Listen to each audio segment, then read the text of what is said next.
beware of clinic or places where PRP is claimed to be replacement for hair transplant. அதாவது PRPங்கிற procedure வந்து hair டிரான்ஸ்பிளான்ட்டுக்கு பதிலாக பண்ணலாம். எல்லா grade of பால்ட்னஸுக்கும் PRP is an alternate option அப்படின்னு நீங்கள் நினைக்கக்கூடாது. அந்த மாதிரி ப்ரமோட் பண்ணுற கிளினிக்கில் ப்ளீஸ் பி அவேர். ஏன்னா PRP is use to treat early thinning, reduce hair fall and improve density in areas of thinning. அது வந்து ஒரு ஹேர் டிரான்ஸ்பிளான்ட் ப்ரொசீஜருக்கு ரீப்ளேஸ்மெண்ட் கிடையாது. கிரேட் 7 பால்ட்னஸுக்கு PRP போட்டிங்கன்னா முடி ஃபுல்லாக வளர்ந்துராது.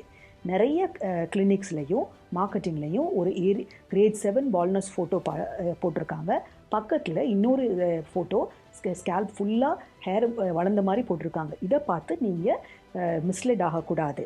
PRP is not a replacement for hair transplant.